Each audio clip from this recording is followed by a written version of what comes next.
Magandang gabi po sa bawat isa. Narito po ang listahan na ating babanggitin para sa ating panalangin.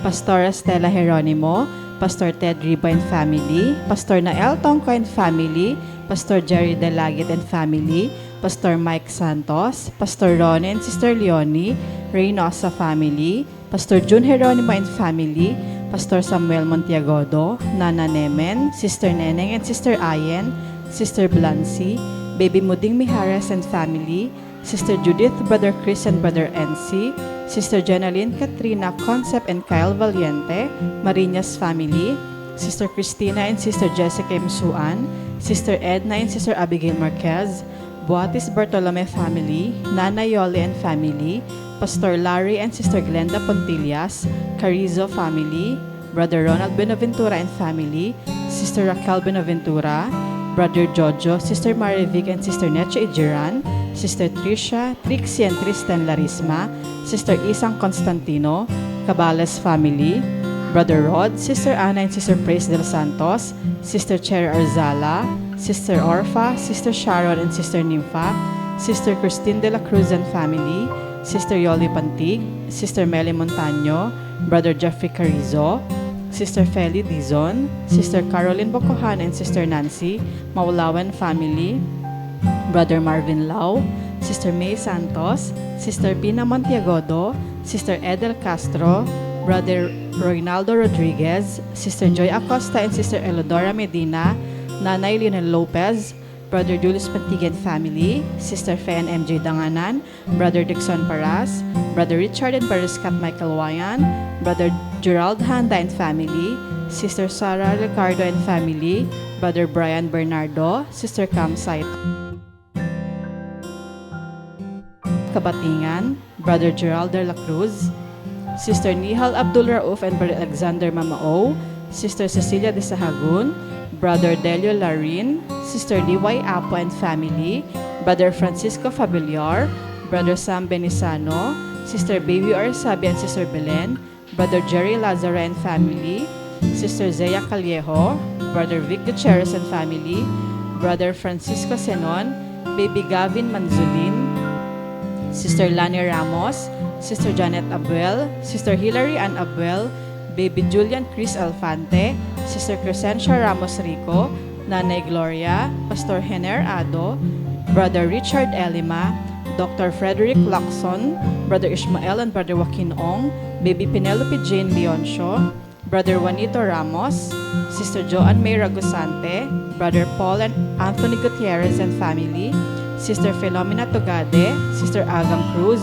Brother Ryan Dagdag and Family, Sister Madeline Napalang, Sister Marybeth Balahadia, Brother Leo Garcia, Sister Julia Micaela Domingiano, Brother Jonathan Binuya, Sister Susan Lopez, Attorney Carlos Borja Jr., Sister Aida Cruz de Leon, Brother Reynaldo Moreno and Family, Brother Nelson and Sister Vivian Pabigayan, Sister Julieta Gutierrez, Sister Aida Quiazon, Brother Brian de la Cruz, Sister Mercy de la Cruz, Brother Edgar Ventura, Sister Mariel Sebastian, Mr. and Mrs. Jed and Danny Vedayo, Sister Lizelle Bangayan, Sister Melogene Paliago, Brother Renz Louis Abangan, Sister Vanessa Abengoza, Brother William Valencia Jr., Brother Ramon Rodriguez, Brother Fritz Mark Nevado, Sister Sandra and Brother Luisito Perez Sr., Brother Rylan, Sister Jose and Chin Vengua, Brother Shankar Lim, Sister Rosita, Enano Family, Dumo Family, Layag Family, Nanay Angelita Moreno. Magandang gabi po sa inyo mga minamahal kong mga kapatid. Sa inyo po mga kapatid ko sa Iglesia ng Piel. At gayon din po sa inyo mga kapatid sa Iglesia ng Pasntamo.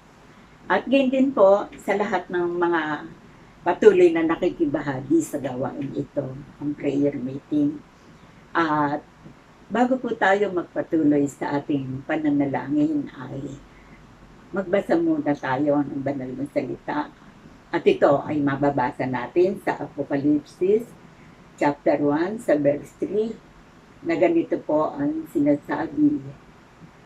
Mapalad ang bumabasa at ang nakikinig ng salita ng hula at tumutupad ng mga bagay na nasusulat doon sapagkat ang panahoy malapit na. So ang ating pong paksa ngayon ay ang susi ng mga pagpapala. Ang susi po ng pagpapala ay hindi lamang sa mga material na bagay, financial, kundi ang susi po ng pagpapala ayon dito sa salita ay yun tayo ay nagbabasa, tumutupad, at nakikinig ng kanyang salita sapagkat ang panahon malapit na. So ito ang pagpapalang ating matatanggap. Yun tayo ay bumabasa araw-araw na ito ay hindi lamang binasa at ating isinara, kundi ito ay binabasa natin, binubulay-bulay natin at nais nating maranasan sa ating buhay kapag ito ay ating tinutupad. Iyon ang pagpapalain ng Panginoon. At bakit pagpapalain ng Panginoon ang bumabasa at tumutupad, nakikinig ng kanyang salita? Sapagkat, ang sabi rito, ang panahon malapit na. Nang ibig sabihin ng salitang ito, mapalad ka, anak ka ng Diyos, na ikaw ay nakikinig, tumutupad, nagbabasa ng salita ng hula, na paghahandaan mo ang sinasabing ang panahon malapit na. Kaya nga, mga kapatid, kung gusto po nating maging mapalad, hindi lang natin ito babasahin. Ito po ay kailangan natin, binubulay-bulay natin, at kung ito ay ating maranasan sa ating buhay kapag ito ay tinutupad natin. Ito po ang susi ng pagpapala. Sapagkat ang salita ng Diyos ay may kapangyarihan. At ang salita ng Diyos, salita na mayroong mga pangako. Nais ng Panginoon na tayo ay kanyang pagpalain. Pagpalain upang tayo ay laging nakahanda sa nalalapit niyang pagbabalik. Kaya nga po ang kahalagahan ng salita ng Diyos, ang sabi rito, binabasa natin ang kanyang salita, pinakikinggan natin, hindi lamang natin binasa, kundi maging sa mga manggagawa ng Panginoon. Pakikinggan natin ang kanyang mga salita. At ang sabi rito, kung ito ay ating binabasa, pinakikinggan natin at tinutupad natin, ang sabi rito, mapalad po tayo sapagkat ang panahon malapit na. Napaghahandaan nating mabuti ang nalalapit na pagbabalik ng Panginoon. Kaya nga po, araw-araw, kailangan maging pangunahin sa atin ang salita ng Panginoon. Hindi yung kung minsan ay nakalimutan kong magbasa, ay nakalimutan kong makinig. Kailangan po ay hindi kinalilimutan, kundi ito ay ating isinasakatuparan. Ito po ang susi ng pagpapala. At ito po ay aking naranasan sa aking buhay na hindi lamang tinutupad, kundi yung pakikinig sa mga mensahe ng mga pastor sa banal na pulpito. Pinakikinggan ko rin po ang kanilang mga sinasabi tungkol sa salita ng Panginoon. Nakapagpapalakas, nakapagpapatibay ng ating pananampalataya. At higit sa lahat, ang mga salita na ibinabahagi ngayon ng mga manggagawa ng Panginoon, yung tayo ay nakapaghahanda sa nalalapit na pagbabalik ng Panginoon. Kaya mga kapatid, gusto nating pagpalain tayo. So yung pagpapala ng Panginoon, tandaan natin, pagpapalain tayo sa spiritual, material, financial, ngunit higit natin matatanggap ang pagpapala ng Panginoon. Ayon sa kanyang mga salita, binabasa natin, pinakikinggan natin, tinutupad natin anong pagpapala ang matatanggap natin. Ang panahon malapit na. Nakapaghahanda tayo sa nalalapit na pagbabalik ng Panginoon. Isinasaisip natin ang kanyang salita ay makapangyarihan. At itong mga salita na sinasabi rito ay laging mayroong katuparan. Ito ang paghahanda ng pagbabalik ng Panginoon. Kaya huwag po natin kalilimutan. Araw-araw bigyan natin ng panahon maging pangunahin sa atin ang pagbabasa. Bigyan natin ng panahon na tayo ay nakikinig ng mga salita ng Diyos at higit sa lahat, sinasakatuparan natin. Hindi natin kinalilimutan, kundi ito ay atin sinasakatuparan. Ako nga po ay nagpapasalamat sa Panginoon sapagkat hindi man ako gumagamit ng Bible commentary, bagamat mainam yung Bible dictionary, pero yung kung pakikinig ko ng salita ng Diyos sa mga pastor, ay nararanasan ko po ang kapangyarihan ng salita. At sa araw-araw po, mahalaga na ito'y binabasa natin. Ito ang magbibigay sa atin ng kaliwanagan, ng kapayapaan, ng lubos na kagalakan. At higit sa lahat, ang sabi dito, ang panahoy malapit na. Paghandaan po natin ang nalalapit na pagbabalik ng Panginoon. Nakita po natin, naririnig na nagaganap na yung sinasabing ang banal, magpapakabanal pa, ngunit ang masama ay magpapakasama pa, at ang kahirapan ay patuloy na mararanasan sa panahon ito. At naranasan natin lahat ang mga kahirapan na nagaganap. Pero hindi po tayo nababalisa sapagkat ito ang sinasabi. Bakit nangyayari yung mga kasamaan, yung mga kahirapan? Sapagkat ang panahon ay malapit na. Kaya mga kapatid, pagsikatan natin, binabasa natin, binubulay-bulay, tinutupad natin, pinakikinggan natin. Bakit? Sapagkat tayo ay makapaghahanda sa nalalapit ng pagbabalik ng Panginoon. Ito ang susi ng pagpapala. Hindi lamang material, hindi lamang financial, bagamat kailangan natin. Pero ang pinakapangunahing susi ng pagpapala, itong nagbabasa, tumutupad, nakikinig ng kanyang mga salita. Sapagkat ang nasa isip po ng nagbabasa at tumutupad at nakikinig ng salita, yung ang panahon malapit na, pinaghahandaan ang nalalapit na pagbabalik ng Panginoon. Kung po sa panahon ito, nakikita ko at nadarama ko po yung mga kalungkutan, yung mga kahirapan, nakikita ko sa mga kapatiran. Pero mga kapatid, ang ating isipin, kung tayo ay namumuhay ayon sa kanyang salita, na paghahandaan natin yung sinasabing ang panahon malapit na. Malapit na. Kung tayo man ngayon ay may kahirapan, malapit na tayo ay isama ng Panginoon sa buhay na walang hanggan.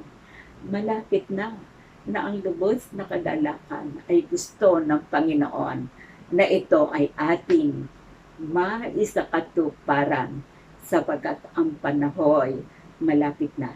Kaya mga kapatid, narito ang salita na may pangako. Ito ang susi ng pagpapala, maging pangunahin sa ating buhay ang pagbabasa ng salita, ang pakikinig ng salita, ang pagtupad sa kanyang mga salita, at tayo'y nakapaghahanda sa sinasabi ng Panginoon, ang panahoy malapit na. Ito po ang susi ng pagpapala. Naghahanda tayo sa nalalapit na pagbabalik ng Panginoon. At sa panahon ito, dagdagan po natin ang ating pananampalataya. Dagdagan po natin sa ating buhay na tayo laging makapanalangin. At patuloy nating sikapin, pinakikinggan natin ang salita ng Panginoon. Lalo na yung mga lingkod ng Panginoon na naghahayag ng salita sa banal na pulpito, lalo po nating pakinggan sapagkat ang salita ng Diyos na makapangyarihan, ito ang magpapaalala sa atin na tayo'y maghanda sapagkat ang panahon malapit na. Malapit na ang babalik ng Panginoon. Nararanasan natin at nakikita natin ngayon ang kahirapan at ang masama ay lalo ang sumasama. Pero sabi ng banal na aklat, ang banal ay lalo pang nagpapakabanal sapagkat ang mga banal nagbabasa ng salita ng Diyos, nakikinig ng salita ng Diyos, tinutupad ang salita ng Panginoon sapagkat alam ng mga manampalataya ang panahon malapit na. Magpatuloy po tayo sa pagbabasa, sa pakikinig, sa pagtupad ng salita ng Panginoon, at patuloy po tayo magdalanginan upang tayo laging nakahanda na ang panahon ay malapit na. Tayo po ay magpatuloy sa ating pananalangin. Panginoon, kami po ay nagpupurit, nagpapasalamat. Salamat po sapagkat kaming magkakapatid ay binigyan niyo ng salita ng hula upang sa panahong ito, bagamat may kahirapan, ay meron kaming kapayapaan. Bagamat maraming nagaganap na mga kasamaan, ngunit kami ay binabanal niyo sa pamagitan ng banal na salita.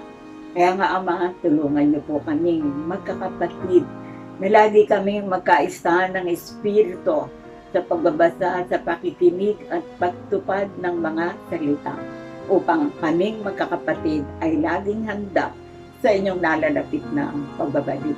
Ang nangihina ay palakasin niyo, ang may sakit ay pagalingin niyo, at ang mga nababalisa ay bigyan po ninyo ng kapayapaan sapagkat ang panahon ito ay panahon ng paghahanda namin sa inyong nalalapit na pagbabalik. At umaasa nga po ako, sa may sakit ay magdadala kayo ng kagalingan, at ang nagigipit ay ilalagay nyo sa kaliwagan, at ang mga nalulungkot patuloy niyong bibigyan ng kaaliwan.